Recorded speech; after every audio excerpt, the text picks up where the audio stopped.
আসসালামু আলাইকুম ওরহমতুল্লাহি ওবরাকাতু। আশা করি সবাই ভালো আছেন। আলহামদুলিল্লাহ আমিও ভালো আছি। দেশ ও প্রবাস থেকে যারাই আমার এই ভিডিওটা দেখছেন আপনাদের প্রতি অনেক ভালোবাসা ও অভিনন্দন।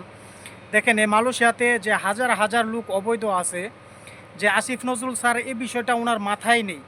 যে সংবাদ সম্মেলন করার পরে যে সাংবাদিকরা ওনাকে জিজ্ঞাসা করতেছে যে মালয়েশিয়াতে যে এত লোক অবৈধ আছে, তাদের বৈধকরণের বিষয়ে ওনার কাছে জানতে চাইতেছে, উনি এই বিষয়ে কথা বলতে রাজি না।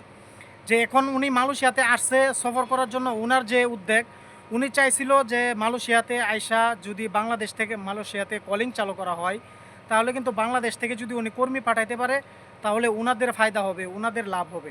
আর মালয়েশিয়াতে যদি অবৈধ লোকের বৈধকরণ করার সুযোগ দেওয়া হয়, তাহলে কিন্তু এতে করে বাংলাদেশের কোনো মন্ত্রী, কোনো সচিবালয়ে তাদের বিন্দু পরিমাণ লাভ হবে না, বিন্দু পরিমাণ ফায়দা হবে না।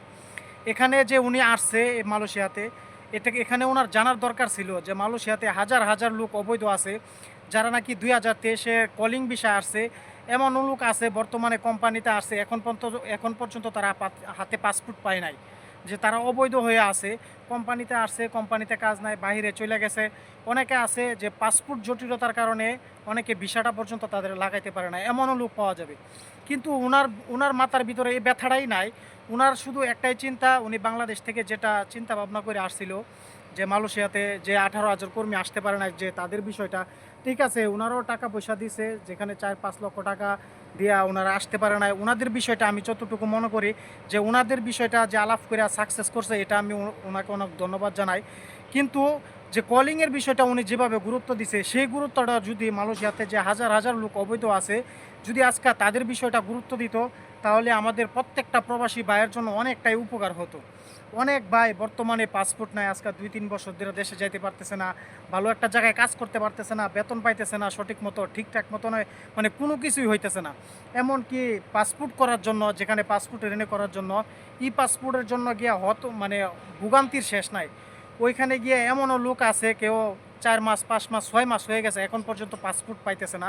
এই বিষয় নিয়ে তার কোনো মাথা ব্যথা নাই। অথচ আমরা যে প্রবাসী ভাইয়েরা আমরা যে মালয়েশিয়াতে যে প্রবাসী ভাইয়েরা অবস্থান করতেছি, আমরা যেটা চাইছিলাম, আমরা যেটা অনুভব করছিলাম, যে উনি যখন মালয়েশিয়াতে আসবে, অবশ্যই মালয়েশিয়াতে যে বাংলাদেশের কর্মীগণ আছে, প্রবাসী ভাইয়েরা আছে, তাদের কাছ থেকে যে শুনবে যে তাদের কি সুযোগ সুবিধা, তাদের কি অসুবিধা।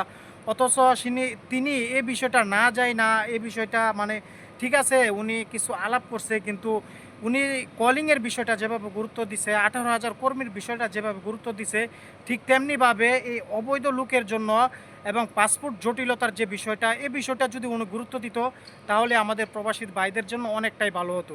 কিন্তু বর্তমান সময়ে অনেকেই বলতেছে যে এখন উনি কেন দেয় নাই, এটাতে ওনার কোনো ফায়দা হবে না, এটাতে ওনার কোনো লাভ হবে না। কারণ মালয়েশিয়াতে যদি অবৈধ লোকদের বৈধকরণের সুযোগ দেয়, তাহলে লাভ হবে এদেশের সরকারের, এদেশের গভর্নমেন্ট টাকা পাবে, কিন্তু বাংলাদেশের মন্ত্রী সচিবালয় তারা কোনো কিছু হবে না। তারা যদি কলিংটা চালু করতে পারে, বাংলাদেশ থেকে একটা লোক পাঠাইতে তারা 4 থেকে 5 লক্ষ 6 লক্ষ টাকা নিতে পারবে, তাহলে এটা তাদের লাভ না? যার কারণে উনি চাইছে, উনি যে আশা নিয়ে আসছে ওনার সাকসেস হয়েছে।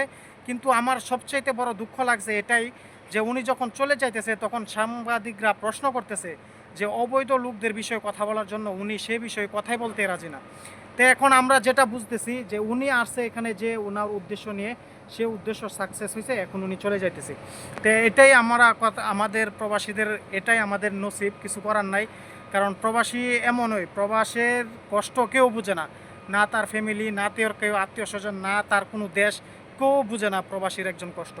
একজন প্রবাসীর মাটিতে কতটা কষ্ট নিয়ে যে থাকে, একমাত্র প্রবাসী বলতে পারবে।